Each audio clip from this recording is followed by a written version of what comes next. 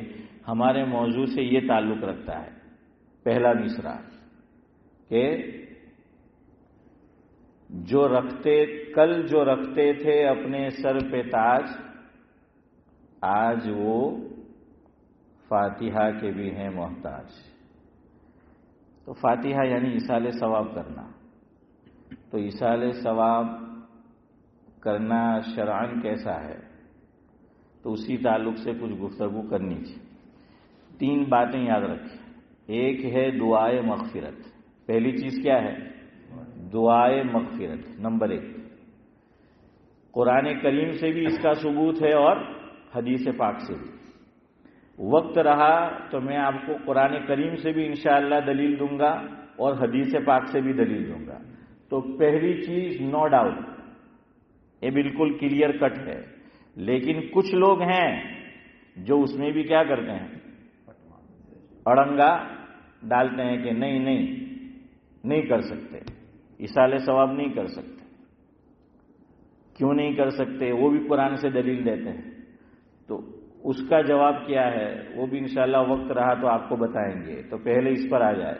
دعائے مغفرت ہمارا عقیدہ یہ ہے, چاروں ائمہ, امام ابو حنیفہ علیہ الرحمہ, امام مالک علیہ الرحمہ, امام شافعی علیہ الرحمہ اور امام احمد بن حنبل علیہ الرحمہ, چاروں کے نزدیک اہل السنت والجماعت کے یہاں میت کے لیے دعائے مغفرت کرنا جائز ہے اور ثابت ہے, اس کا جواز ہے اور اس کا ثبوت ہے.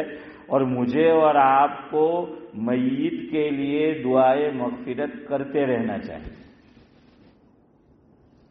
البتہ ایک بات یاد رکھیں, ہمارا یہ موضوع اور ٹاپک بدھ کے دن کا تھا, گزشتہ ہم نے کیا تھا. آج آپ کو یاد ہو تو عقائد کے تعلق سے گفتگو تھی گزشتہ منگل کو. لیکن کل ایک صاحب نے مجھ سے مسئلہ پوچھا تو میں نے سوچا کہ چلو ان کے کام کی بھی بات ہو جائے, تو اس لیے آج کچھ اس پر گفتگو کر لیں. کل ایک صاحب نے مجھ سے یہ مسئلہ پوچھا تھا کہ اگر کوئی کنورٹ ہے, مرد ہو یا عورت ہو, جو بھی ہو, وہ پہلے ایمان کی دولت سے محروم تھی یا محروم تھا, لیکن پھر وہ کیا لے آئے, ایمان لے آئے, چاہے مرد ہو یا عورت ہو. لیکن اس کے والدین کیا ہے, اب بھی ایمان کی دولت سے محروم ہیں, وہ مومن نہیں ہے, وہ مسلمان نہیں ہے, وہ ایمان والے نہیں ہیں. قرآن کریم کے اندر 15ویں پارے میں سورہ بنی اسرائیل میں اللہ رب العزت نے ایمان والوں کو ایک دعا سکھائی ہے کہ اپنے والدین کے لیے یہ دعا کرتے رہو. یہ اللہ نے سکھایا ہے سورہ بنی اسرائیل کے اندر کہ ایمان والوں اپنے والدین کے لیے, ماں باپ کے لیے, پیرنٹس کے لیے تم کیا کرو, یہ دعا کیا کرو. کون سی دعا ہے؟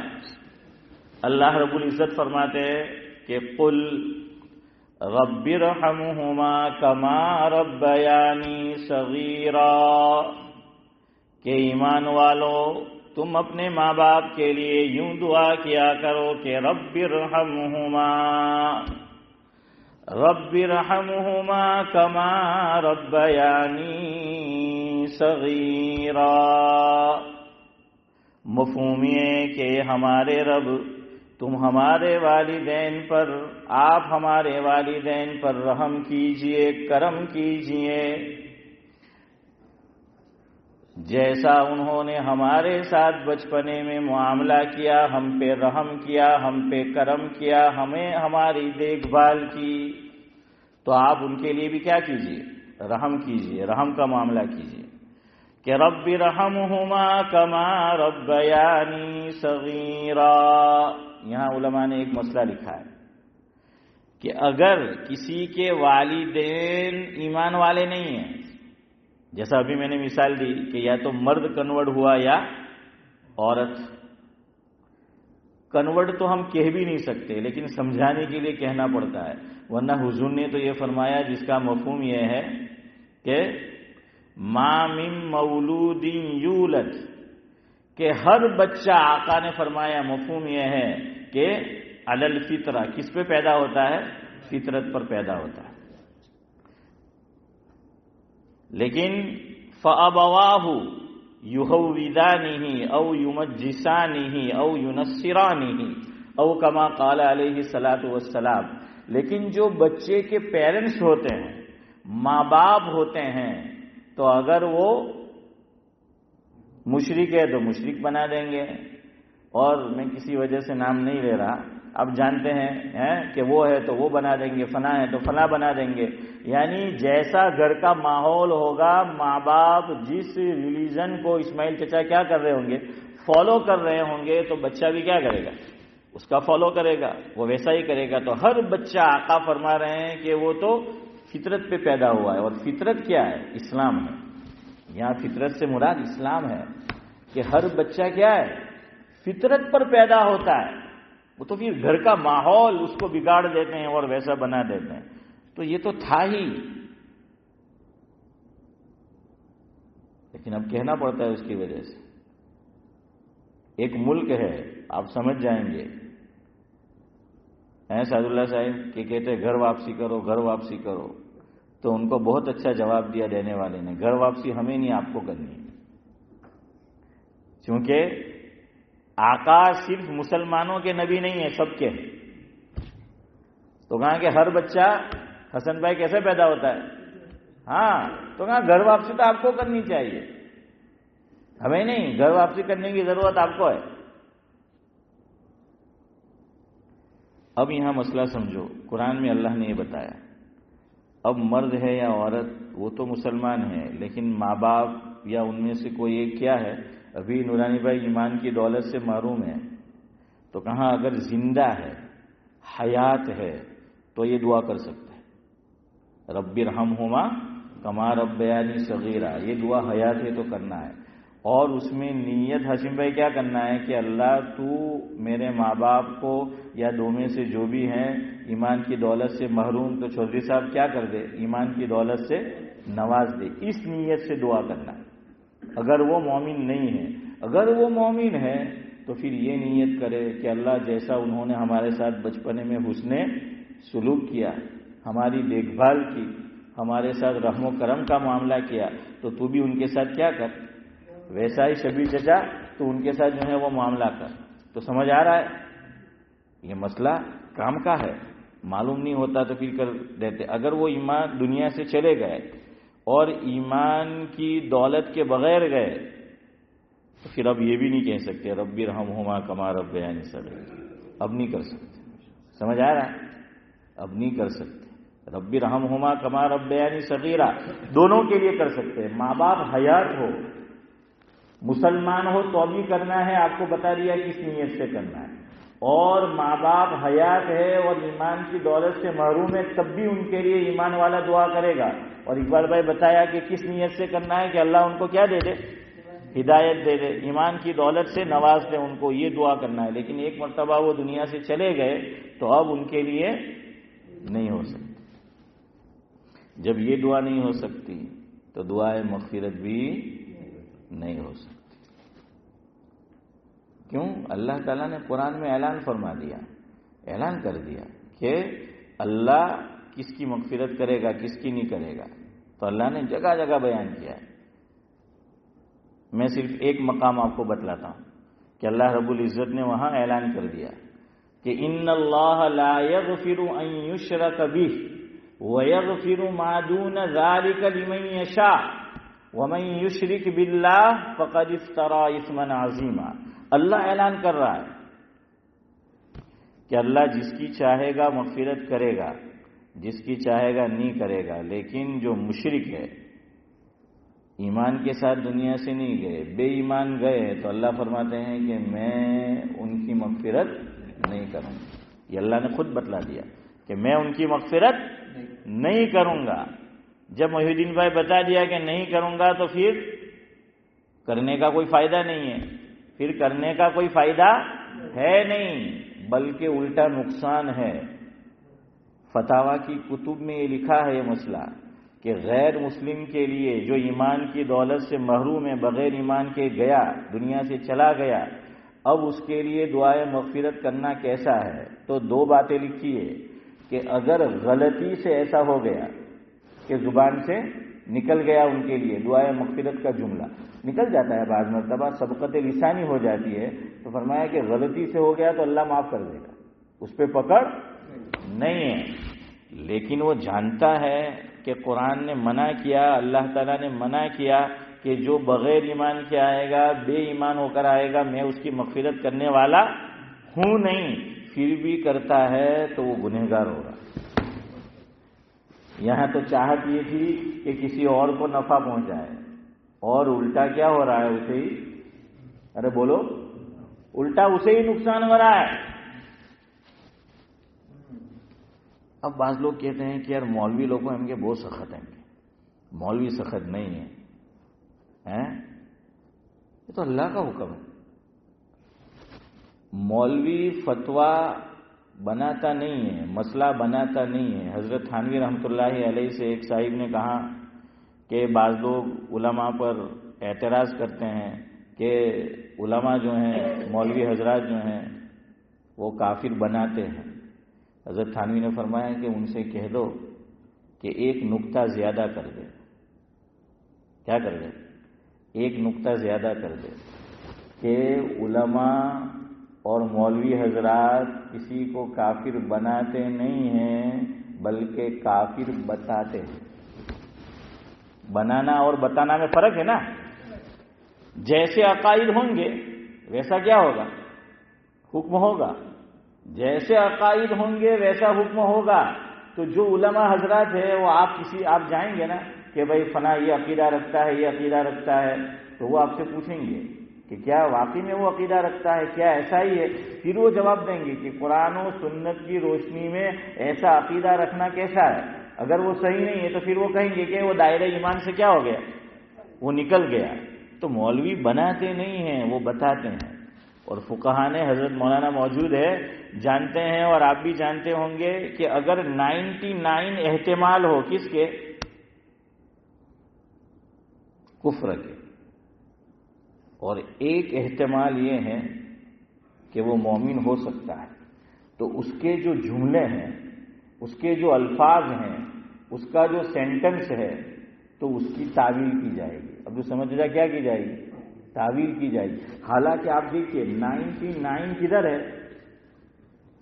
ارے یار بولو، کہ لگتا ہے کہ یہ کفریہ عقائد ہے، کفریہ جملے ہیں، لیکن ایک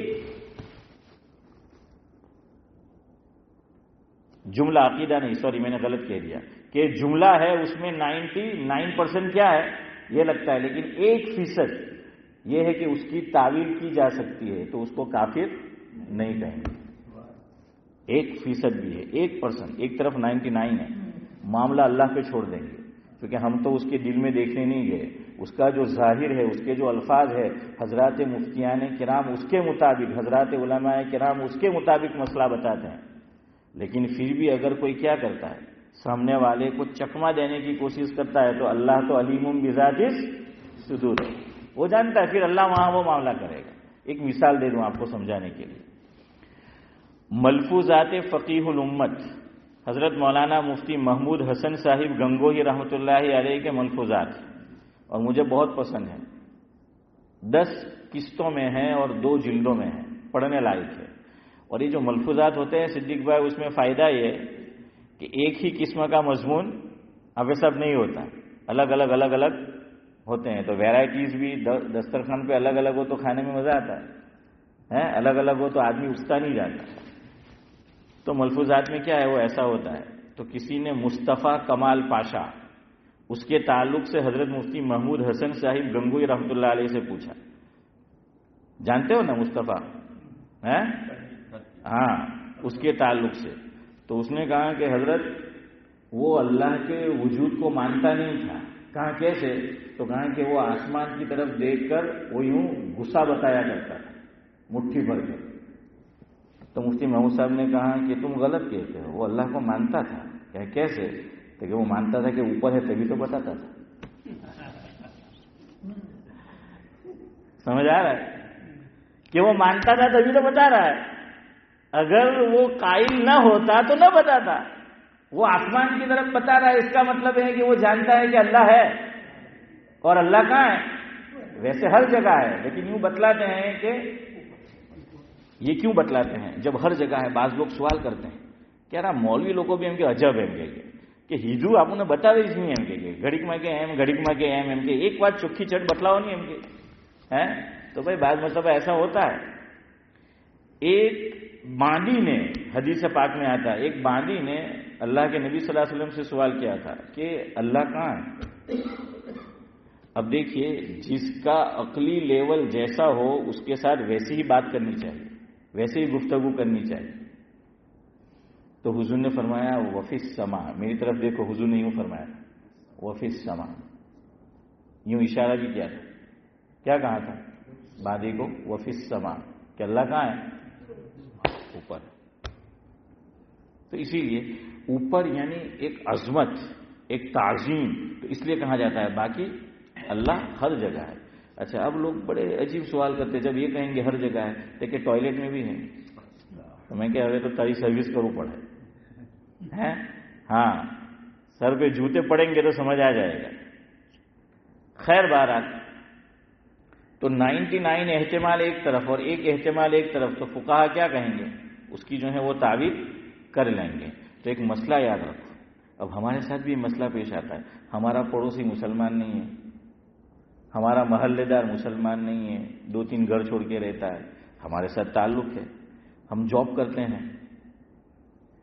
تو ہمارے ساتھ جو جاب کر رہا ہے وہ ایمان والا نہیں ہے، لیکن ہمارے ساتھ اچھے تعلق ہے اس کے. اب کیا کریں؟ یہی مسئلہ کرسمس پر بھی پیش آتا ہے. کیونکہ یہ لوگ کیا کرتے ہیں، عید پہ ہمیں گفٹ دیتے ہیں، ہے نا سعد اللہ صاحب؟ اب گفٹ دیتے ہیں وہ عید پر ہمیں.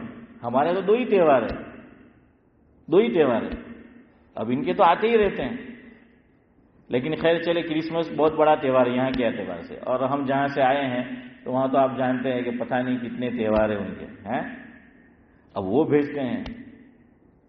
میں بچپن میں مجھے یاد ہے میرے گھر پر بھی میرے والد صاحب کے ایک بہت پکے میرے والد صاحب کے جو ہیں وہ کیا کہیں گے اس کو، پکے دوست تو نہیں بلکہ یہ کہ جان پہچان تھی. ہاں، تو وہ تل کے لڈو بھیجا کرتے تھے. ان کے جو تہوار آتے ہیں تو وہ تل کے لڈو جو ہیں وہ بناتے ہیں تو وہ بھیجا کرتے تھے. کون سے تہوار پر؟ مکر سنکرانتی ہے نا. ہاں.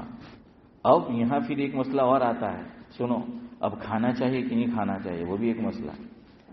اچھا، اب پھینک دے تو بھی مسئلہ کہ کہیں ان کی نظر پڑ گئی تو پھینک دیا تو وہ بھی جو ہے وہ ایک مسئلہ. اب کھانا چاہیے کہ نہیں کھانا چاہیے، اس لیے میں نے تھوڑا مسئلہ چھیڑا آج کل. اچھا، ہمارے گھر میں کوئی بہو بن کر آئی اور وہ مسلمان نہیں تھی، بعد میں مسلمان ہوئی. اب اس کے والدین ایمان والے نہیں ہیں اور ان کا کیا ہو گیا؟ انتقال ہو گیا، مر گئے وہ. اب اس کے ماں باپ ہے اور یہ ہماری بہو ہے. یا داماد ہے، اس نے اسلام قبول کیا ہے اور اس کے والدین یا کوئی ایک ایمان والا نہیں تھا، وہ دنیا سے چلے گئے.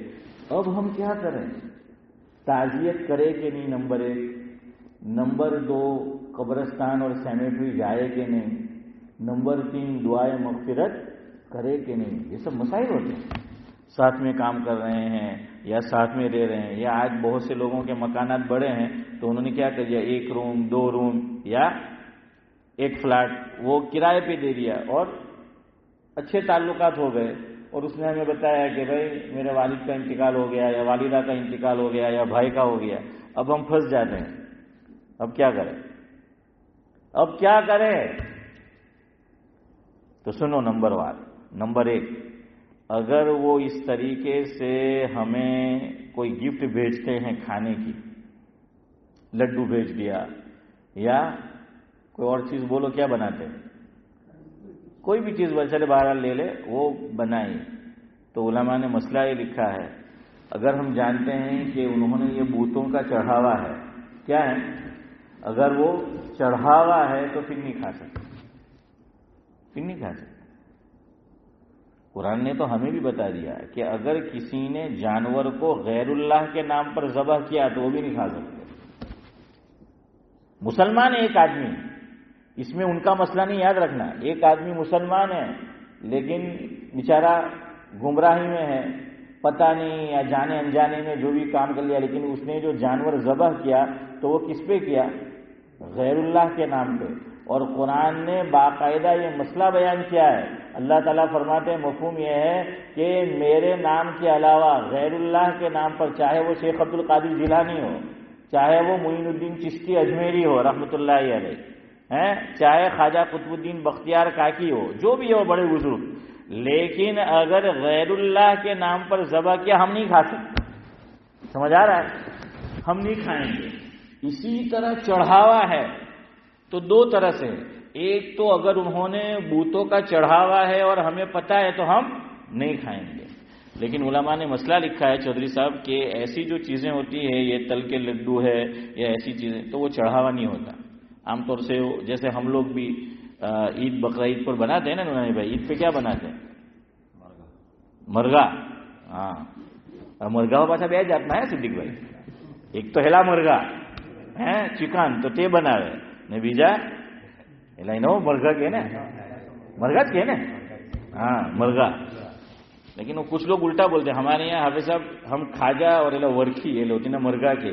اب میں نے دیکھا ہمارے یہاں ہی کچھ لوگ الٹا ہے, ہم جس کو مرغا یہ بولتے ہیں تو اس کو کچھ اور نام دیتے ہیں. بہرحال تو مرغا, اور اسی طریقے سے وہ کیا بنتی ہے شیر خورما. ہاں شیر خورما جو ہے وہ بنتا ہے. خیر ایسی چیزیں جو ہے وہ بناتے ہیں. تو ان کے یہاں بھی وہ تہوار ہوتا ہے تو وہ چڑھاوا نہیں ہوتا, وہ ویسے ہی بناتے ہیں اور جان پہچان والوں کو دیتے ہیں تو کھا سکتے ہیں. انشاءاللہ ہم 50 تک گفتگو ختم کرتے ہیں 10 منٹ, تو وہ کھا سکتے ہیں. مسئلہ کلیئر ہو گیا. ایسے کھانے کی دو حالتیں ہیں. نمبر 1, اگر چڑھاوا ہے تو نہیں کھا سکتے, اور اگر ویسے ہی بنایا ہے تو کھا سکتے ہیں. اچھا آگے چلے. کرسمس آیا, کوئی تہوار آیا. اب یہ لوگ بھی ہمارے یہاں بعض مرتبہ وہ کارڈ دے جاتے ہیں عید پر, بقر عید پر وہ کارڈ دے دیا ہم نے. اب کرسمس کارڈ دے سکتے ہیں کہ نہیں؟ حضرت مولانا یوسف موتالا علیہ الرحمہ, حضرت کا ایک عمل اور معمول میں آپ کے سامنے ذکر کروں. آپ سب جانتے ہیں, اللہ مرحوم کو غریق رحمت کرے. گلشن میں یہ بہار جو آئی ہوئی ہے, گلشن میں یہ بہار جو آئی ہوئی ہے, یہ سب پود انہی کی لگائی ہوئی ہے. تو وہ ہے حافظ پٹیل مرحوم اور بھی دیگر حضرات. تو بہرحال ان کی بڑی محنت رہی ہے اور آج الحمدللہ یہ ماحول ہے. تو حضرت فرماتے تھے کہ میرا جو ادارہ ہے دارالعلوم بری, تو اس کے اطراف میں قرب و جوار میں کون رہتے ہیں زیادہ تر؟ ہاں. اب کچھ جملے دیکھیں, بچپن میں مجھے بھی بہت شوق تھا اخبار پڑھنے کا, لیکن انڈیا میں کیا کرتے تھے لوگ, بہت ہوشیار, خود خریدتے نہیں تھے, بازو میں آؤ تو چھے تھے کہ پڑھی لے پچ جائے گا منہ واچوا دے ہے حافظ صاحب ایسا ہی ہوتا ہے. ہاں لیکن پڑھی لے پچی واچوا دے جو, تو اس طرح. تو پورا دن سعد اللہ صاحب فارغ ہے تو اخبار والے یہ کرتے تھے خالی جگہ پور کرو. تو آپ فرصت علی خان پاہے کئی نہیں مرے تو تیج پور کہاں تھا یس بھائی, خالی جگہ وہ پورتے تھے. تو اسی طرح اب جو سمجھتے تھے کیا ہے آپ کو بھی کچھ خالی جگہ آپ کو پور کرنے کی ہے. آپ لوگ بیٹھے ہیں تو میں کسی وجہ سے نہیں بول سکتا, تو آپ کو ذرا زور سے بول دینے کا تھا کہ اور لوگ سن لیں. تو کیا کہا میں نے کہ وہ جو دارالعلوم بری ہے اس کے قرب و جوار میں اور اس کے اطراف میں کیا ہے وہ لوگ رہتے ہیں. اب حضرت کہتے ہیں کہ یہاں پر مدرسے میں وہ آتے بھی ہیں, کیا بولتے ہیں اس کو, جو حکومت کی طرف سے نمائندے چیک کرنے آتے ہیں, کیا بولتے ہیں انسپیکٹر. ہاں تو وہ چیکنگ کے لیے آتے ہیں, وہ چیک کرتے ہیں. تو وہ پوچھتے بھی ہے جو قریب میں کہ کیا ہے کیا نہیں. تو حالانکہ آپ کو تعلق اچھے رکھنے پڑتے ہیں. تاکہ اگر وہ لوگ اچھی گواہی دیں گے، اچھی بات کہیں گے تو اس کا اچھا اثر ہوگا. تو حضرت فرماتے ہیں مفہوم ہے کہ ہمارا ادارہ ادھر ہے. تو اب میں کیا کرتا تھا کہ کرسمس پر، جو دن کرسمس کا ہے اس دن تو میں کارڈ نہیں دیتا تھا، 4 روز 6 روز پہلے دے دیتا تھا ویسے ہی گفٹ، اور نیت کرسمس کی نہیں ہوتی تھی، ویسے ہی ایک گفٹ. હવે તમારામાંથી કોઈ મુફ્તી સાહેબ ઉભો થાય કદાચ રવારી બધું કે હવે આખું વરસ નહીં દીધું એમ કહી દીધું, એ બધું એવું જેવું ہے. تو بھائی کوئی مفتی صاحب ایسا ہو سکتا ہے، تو آپ نہ سمجھنا چاہیں تو نہ سمجھے، میں کیا کروں. بہرحال بہت سے معاملات میں شریعت نے گنجائش دے رکھی ہے، آپ ذرا نیت کو ٹویسٹ کر دیں گے اور یہ کر دیں گے تو وہ چیز روا ہو جاتی ہے، گنجائش نکل آتی ہے. دیکھیے ایسا ہی معاملہ ہمارے اکابر کرتے تھے بات، کہ ہمیں پتہ ہے کہ فلاں شادی کے اندر کیا ہونے والا، ناچ گانا ہونے والا، شریعت کے خلاف گیدرنگ ہے، اور وہاں پر کیا ہوگا، مرد اور عورتیں اکٹھا ہوگی، مخلوط اجتماع ہوگا. تو ہمارے جو بڑے اکابر ہوتے تھے، یا یہ کہ بڑے بھی نہیں لیکن جو دیندار ہے، تو وہ ایسی مجلس میں شرکت کو گوارا نہیں کرتے تھے. لیکن اب قریبی رشتہ داری ہے، جائے تو بھی مصیبت، نہ جائے تو بھی مصیبت. تو وہ کیا کرتے تھے، 4-5 دن پہلے جا کر ان کو جو گفٹ دینا ہوتا تھا، جو کچھ، تو وہ دے کر سبیر چچا چلے آتے تھے کہ بھائی یہ ہماری طرف سے ہے، اور معذرت کر دیتے تھے کہ ہم آپ کا جو فنکشن ہے، آپ کی جو گیدرنگ ہے، تو اس میں کیا ہے نورانی بھائی شرکت ہم نہیں کر سکیں. تو ایسا کرتے تھے کچھ دن پہلے. تو یہاں بھی حضرت مولانا مرحوم یہ کرتے تھے کہ بھائی ان کو دے دیتے تھے.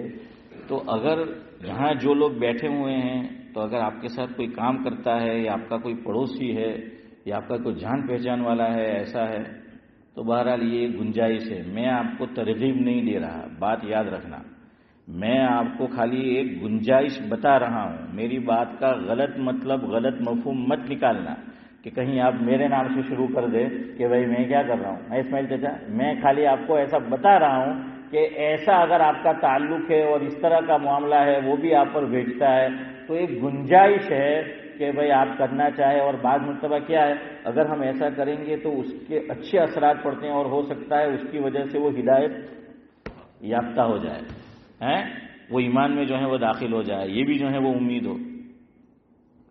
شریعت میں تو وہاں تک کہ حضور کے زمانے حضرت عمر رضی اللہ تعالیٰ عنہ نے کیا کر دیا تھا، اس پہ پابندی لگا دی تھی. ورنہ قرآن کریم میں ایک ہی آیت میں اللہ رب العزت نے زکوٰۃ کے کتنے مصارف بیان کیے ہیں. ارے یار بولو، زکوٰۃ کے کتنے مصارف ہیں؟ یعنی کون کون سے لوگ ہیں جن کو زکوٰۃ دے سکتے ہیں؟ ایسے کل کتنے لوگ ہیں؟ 8. جزاک اللہ، 8 لوگ ہیں. اس میں ایک کون ہے؟ والمؤلفۃ قلوبہم، قرآن نے یہ کہا ہے. اب اس کی 2 قسمیں ہیں. ان میں ایک قسم یہ لکھی کہ ایسے لوگ جو ایمان کی دولت سے محروم ہیں، لیکن ناداری بھی ہے، ان کو پیسے کی ضرورت بھی ہے، تو ان کو پیسے دے دو، تو ان کی مدد کریں گے، تو ہو سکتا ہے کہ اس کی وجہ سے وہ اسلام کو کیا کر لے، قبول کر لے، اسلام میں آ جائے. نمبر 1. نمبر 2، شریر ہے، ایمان کی دولت سے محروم ہے اور شریر ہے، اور اسلام کو نقصان پہنچاتے ہیں، اور ساتھ میں مسلمانوں کو بھی نقصان پہنچتا ہے. تو کہاں کہ ایسے شریروں کو بھی کیا کر دو. یہ رقم میں زکوٰۃ کی بات کر رہا ہوں، زکوٰۃ میں مسئلہ لکھا ہے. لیکن حضرت عمر رضی اللہ تعالیٰ عنہ نے اپنے دور میں یہ کہا کہ اب اللہ تعالیٰ نے اسلام کو عزت دے دی ہے، تو اس لیے انہوں نے اس مصرف کو کیا کر دیا، کلوز کر دیا، بند کر دیا. لیکن قیامت تک کے لیے نہیں ہے. حضرت مولانا مفتی زرولی خان صاحب رحمۃ اللہ علیہ، پاکستان میں گلشن اقبال ایک جگہ ہے، وہاں حضرت کا ادارہ ہے احسن العلوم. یہ خود میں نے بذات خود میں نے سنا ہے، کسی اور سے نہیں، درمیان میں کوئی واسطہ نہیں ہے. حضرت کے استاد تھے حضرت مولانا محمد یوسف بنوری علیہ رحمہ، بہت بڑا آدمی، اللہ اکبر، بہت بڑے. ہمارے ماضی قریب کے بزرگوں میں 2 بزرگ ایسے ہیں، ان کی عربی اتنی مضبوط اور اتنی اچھی تھی کہ وہ اپنی مادری زبان اردو سے زیادہ عربی اچھی بولتے ہیں. ہمارے بزرگوں نے لکھا ہے، ماضی قریب کی بات کر رہا ہوں. ان میں ایک مفکر اسلام حضرت مولانا ابو الحسن علی میاں ندوی، آپ حضرات نے تو ان کو دیکھا بھی ہے. اور دوسرے یہ حضرت مولانا محمد یوسف بنوری علیہ الرحمہ، گجب کے عربی جو میں بولتے تھے. بہاولپور ایک علاقہ ہے پاکستان میں، وہاں پر حضرت مولانا بدر عالم صاحب میرٹھی علیہ الرحمہ، صاحب ترجمان السنہ، انہوں نے ایک مدرسہ وہاں شروع کیا. اور پھر ان کے دل میں یہ چاہت پیدا ہوئی کہ اب مجھے مدینے میں ہجرت کر کے چلے جانا ہے، میری قبر وہیں بنے. تو حضرت نے ارادہ کر لیا کہ اب میں نہیں آؤں گا. وہ انڈیا کے رہنے والے تھے، پاکستان وجود میں آیا تو پاکستان چلے گئے. پھر وہاں سے دل میں جذبہ پیدا ہوا، خواہش کہ اب مجھے مرنا ہے وہیں پر، تاکہ مجھے بقیع کی مٹی کیا ہو، نصیب ہو. اب ادارہ کھولا ہے تو انہوں نے حضرت مولانا مفتی محمد خوتنی ترکستانی علیہ الرحمہ ان کو اس کا ذمہ دار بنا دیا کہ اب میں آپ کو دیتا ہوں یہ ادارہ، آپ چلائیے، میں جاتا ہوں، اب میرا کوئی اس میں عمل دخل نہیں ہوگا. اب اساتذہ چاہیے. اس وقت یہ کراچی میں بندوری ٹاؤن جو ہے جامعہ اسلامیہ، اس کی بنیاد نہیں رکھی گئی تھی. تو یہ حضرت مولانا محمد خوتنی ترکستانی علیہ الرحمہ انہوں نے چاہا کہ یہاں بہاولپور میں کراچی سے بلا لوں کس کو، مولانا یوسف بنوری علیہ الرحمہ. میں آپ کو ان کا علمی مقام بتانا چاہتا ہوں تاکہ اگلی بات آپ کو سمجھنا آسان ہو. تو انہوں نے خط لکھا مدینہ شریف، صاحب ترجمان السنہ حضرت مولانا بدر عالم صاحب میرٹھی رحمۃ اللہ علیہ کو کہ حضرت آپ جو ذمہ داری مجھے سپرد کر کے گئے ہیں، یہ جو ادارہ ہے تو میں چاہتا ہوں کہ اساتذہ کی ضرورت ہے، تو مولانا محمد یوسف بنوری علیہ الرحمہ کو میں یہاں کیا بلاؤں بطور مدرس. اب جملہ سننا، بڑے آدمی ہیں، وہ کہتے ہیں فارسیان کہ جوہر کی قدر سعد اللہ صاحب جانتا ہے. جو جوہری ہوتا ہے نا وہی قدر جانتا ہے کہ اس میں کیا رکھا ہے. تو مولانا بدر عالم صاحب میرٹھی رحمۃ اللہ علیہ نے عطاء الرحمان صاحب جملہ لکھا، مفہوم یہ ہے کہ مولانا تم جس شخصیت کو بلانے کی بات کر رہے ہو وہ ہاتھی ہے. وہ کیا ہے؟ ہاتھی ہے. اور ہاتھی کو داخل ہونے کے لیے شاہی دروازہ چاہیے. پتہ نہیں آپ سمجھے کہ نہیں. ہو گئی بات، بس اتنی ہے، ہو گئی بات. اب کچھ حضرات سمجھے، کچھ نہیں سمجھے. کہنے کا مطلب یہ ہے کہ ہمارا مدرسہ تو چھوٹا سا ہے، چھوٹا سا ہے، اور یہ جس کو تم بلانے کی بات کرو ہاتھی ہے.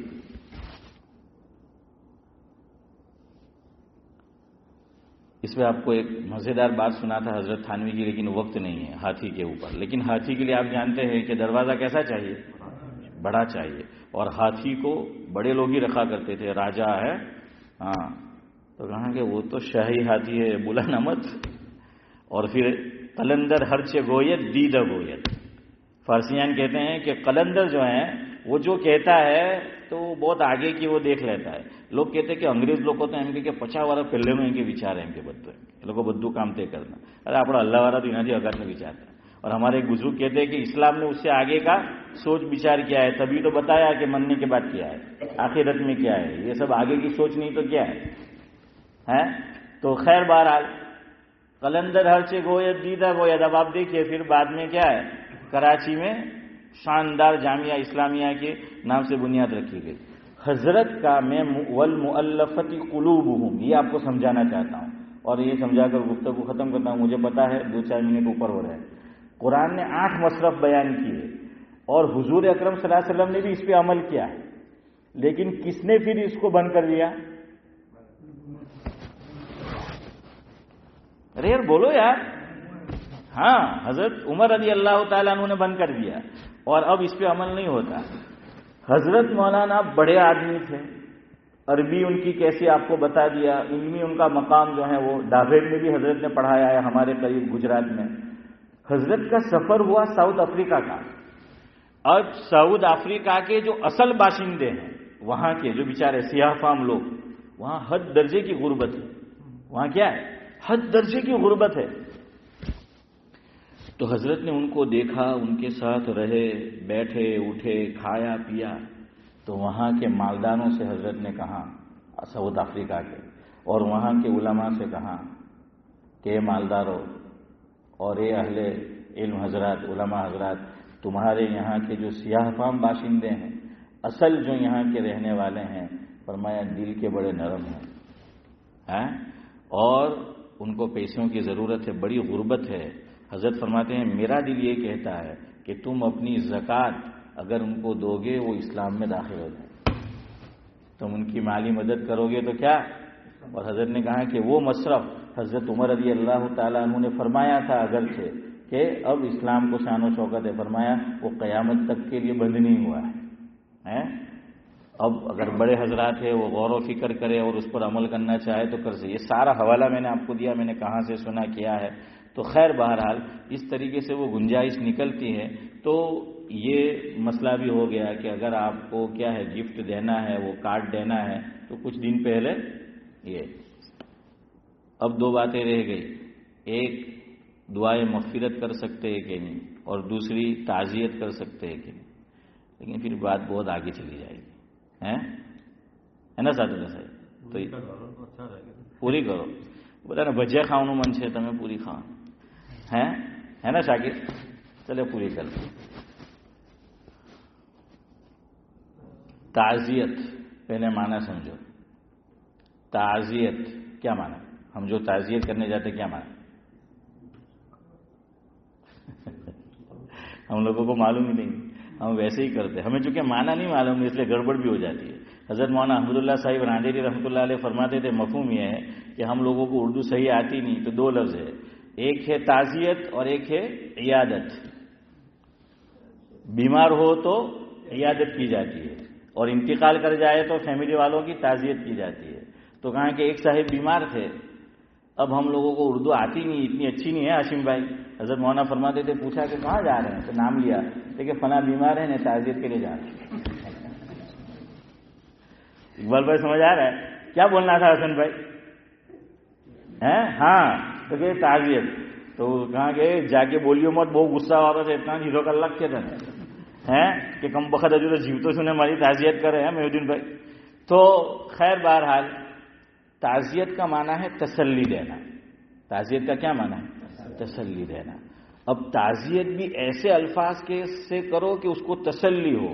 ایسے الفاظ علماء نے لکھا ہے کہ مت کہو کہ غم اور تازہ ہو.